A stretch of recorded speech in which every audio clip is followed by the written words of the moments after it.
जय मसीह सभी को। और आज का जो डेली डिवोशन है वो है यशाया 46 का 4। यहाँ पे ऐसे लिखा हुआ है, तुम्हारे बुढ़ापे में भी मैं वैसा ही बना रहूँगा और तुम्हारे बाल पकने के समय तक तुम्हें उठाए रहूँगा। मैंने तुम्हें बनाया और तुम्हें लिए फिरता रहूँगा। मैं तुम्हें उठाए रहूँगा और छुड़ाता भी रहूँगा। ये बहुत अच्छा से लिखा हुआ है यहाँ, और ये सिर्फ पिता परमेश्वर ही हमारे लिए कर सकता है, क्योंकि वो ओमेगा है। वो कहता है प्रकाशित वाक्य में कि मैं ही अल्फा हूँ, मैं ही ओमेगा हूँ, मैं ही शुरुआत हूँ और मैं ही अंत हूँ।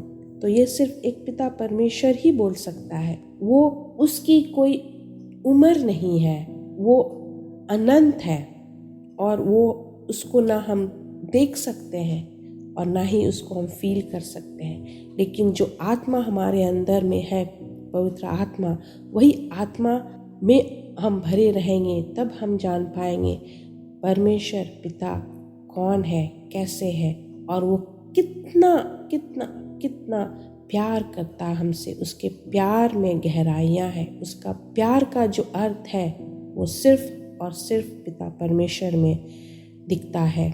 और इसलिए ये आज तक हमें इस दुनिया में कोई नहीं ऐसा बोलेगा कि मैं तुम्हारा देखभाल करूँगा बुढ़ापे तक। यहाँ पर तो हम देखते हैं कि जैसे बच्चे जवान हो जाते हैं, शादी कर लेते हैं, वो माता पिता पर उतना ध्यान नहीं देते। तो हम कैसे एक इंसान से ये आग्रह कर सकते हैं या एक्सपेक्ट कर सकते हैं कि वो हमारा देखभाल करेगा। लेकिन यहाँ पिता परमेश्वर कहता है कि तुम्हारे बुढ़ापे में भी मैं वैसा ही बना रहूँगा। मैं भी वैसा बना रहूँगा, क्योंकि परमेश्वर का उम्र नहीं है। वो वही शुरुआत है और वही अंत है। और वो ये भी कहता है कि वो तो हमारे साथ रहेगा ही, लेकिन मैंने तुम्हें बनाया, वो उसने हमें बनाया है, वो हमें जानता है, और तुम्हें लिए फिरता रहूँगा। और उनका जो प्यार है उसमें स्वार्थ नहीं है। वो चाहता है कि हमें एक अनंत जीवन मिले, हम एक सही रास्ता, एक सही जिंदगी जिए। और वो हमेशा वो बोलते रहता है कि मैं तुम्हारे साथ हूँ। और यशाया जब ये जो चैप्टर हम पढ़ते हैं, इसमें ही लिखता है कि बेबीलोन में कैसे मूर्ति पूजा होता है और किस तरह से इजरायली लोग, जैसे एक में लिखा हुआ है कि बेल देवता झुक गया, नबो देवता नब गया, उनकी प्रतिमाएं पशुओं वरन घरेलू पशुओं पर लदी है। जिन वस्तुओं को तुम उठाते फिरते हो वो भी तुम पर क्या होता है, भारी बोझ हो जाता है, थकावट हो जाता है। लेकिन हम पिता परमेश्वर हमसे कहता है कि मैं तुम्हें उठाऊंगा, मैं तुम्हारा बोझ लूँगा, तुम थके हारे हो, मैं तुम्हें संभालूंगा। और ये पिता परमेश्वर सर्वदा हमारे साथ है। और जब हम देखते हैं कि यीशु मसीह नया नियम में कि जब वो क्रूस पर अपने आप को बलिदान दिया, उसने हमारे लिए रक्त, हमारे लिए लहू बहाया, तब पिता परमेश्वर का क्या कहना है? वो यही कहता है हमसे कि मैं तुम्हारे पापों के लिए अपना जान दिया हूँ। और ऐसा प्यार, ऐसा प्रेम कौन तुम्हें दिखाएगा जितना मैं तुम्हें दिया हूँ। तो आज अगर आप अपने आप को नहीं समझ पाते हो तो पिता परमेश्वर के पास आओ। वो आपको एक मौका देना चाहता है, वो आपको एक मौका दिया है। और वो कहता है कि अगर तुम अपने आप को नहीं समझ पाते हो तो आओ मेरे पास, मैं तुम्हें तुम्हारा ज़िंदगी का अर्थ बताऊंगा, मैं तुम्हारा साथ रहूंगा।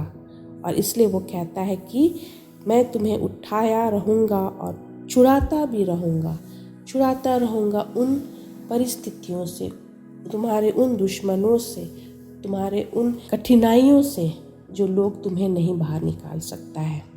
तो आज आइए, आप दुआ कीजिए, पिता परमेश्वर को अपने आप को पूरा दे दीजिए और ये कहिए कि पिता परमेश्वर, मैं तुम्हारे पीछे हो लेता हूँ, तू मुझे सहारा दे, तू मुझे संभाल, क्योंकि मुझे पता है कि तू एक पिता परमेश्वर है जो तुम मेरा साथ देता है और देता रहेगा सदा सर्वदा, और तू मुझे एक अनंत जीवन भी देगा। तो आज आइए हम परमेश्वर को धन्यवाद देते हैं इस वर्स के लिए, क्योंकि ये वर्स हमारे लिए, हम सभी के लिए, हम सभी ईसाइयों के लिए ये बहुत मायने रखता है। क्योंकि आज का दिन और आज की ज़िंदगी जब हम देखते हैं तो लोग कितने दुखी हैं, उनको समझ में नहीं आता कि कौन उसको संभालेगा, उन्हें समझ में नहीं आता कि उनका जो अकेलापन है वो कैसा दूर करे। लेकिन अगर आप अपने आप को अकेला पाते हैं, अगर आपने अपने आप को किसी विपत्ति में जूझे हुए हैं और अपने आप को बहुत बर्डन समझते हैं या सोचते हैं कि आप बहुत कुछ भार से बहुत दबे हुए हैं, तो पिता परमेश्वर आपको आज बुलाता है, आप उनके पास जाओ। आपको पिता परमेश्वर विश्राम देगा, आपको पिता परमेश्वर अपने पास बुलाता है, क्योंकि वो हमारा क्या है, पिता परमेश्वर है। और वो हमें वो स्थान में ले जाएगा और वो जगह देगा, हम ऊपर रहेंगे और मनुष्य हमें अपना सर उठा करके देखेंगे।